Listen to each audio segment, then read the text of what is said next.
All right. I'll pick you up at 5. Salut, c'est Caroline et je suis là pour vous raconter l'histoire d'un film qui a changé l'histoire. Est-ce qu'un film peut redéfinir la place des femmes au travail? I am hungry, Bob, but I am not that hungry. Now, see, I wouldn't put it that way. I would. Would you just pull over right here, please? What are you doing? No. Party, Bob. En 1988, Working Girl de Mike Nichols, à qui l'on doit des films comme Le Lauréat ou plus tard Closer, débarque sur les écrans. Son scénariste Kevin Wade a eu l'idée du film en observant à New York de plus en plus de femmes en basket avec des talons à la main, symbole pour lui d'une génération ambitieuse. Working Girl raconte l'ascension professionnelle de Tess McGill, jouée par Melanie Griffith.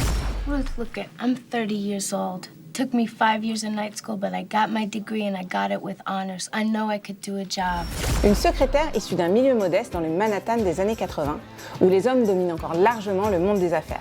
Et le succès est immédiat. Le film rapporte plus de 100 millions de dollars, soit à peu près 260 millions en valeur actuelle. Melanie Griffith, Sigourney Weaver et Joan Cusack sont nommés aux Oscars, mais ni Harrison Ford ni Alec Baldwin.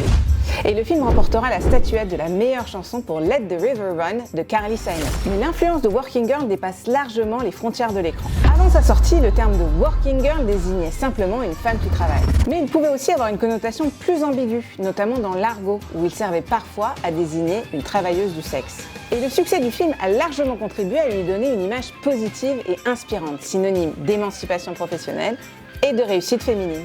Are you trying to fly this thing without me? No. I wouldn't do that. You're going to set up this meeting without me. What does that say? What the hell kind of a way to do business is this? Would you calm down? How am I supposed to calm down? One lost deal is all it takes to get canned these days. C'est aussi un des premiers films à montrer que la réussite féminine n'est pas une question de chance, mais bien de talent et de travail, tout comme c'est le cas pour leurs homologues masculins. Et il participe ainsi à changer la représentation des femmes en entreprise, en montrant leur rêve de succès et les stratégies qu'elles veulent mettre en place pour les atteindre. I mean, you can bend the rules plenty once you get upstairs, but not while you're trying to get there. And if you're someone like me, you can't get there without bending the rules. You've got a real fire in your belly. I'm not sure what you mean. I have something in my belly, but I think it's nervous knots. I mean, are you willing to go out on that limb every day, working for me? Legitimately?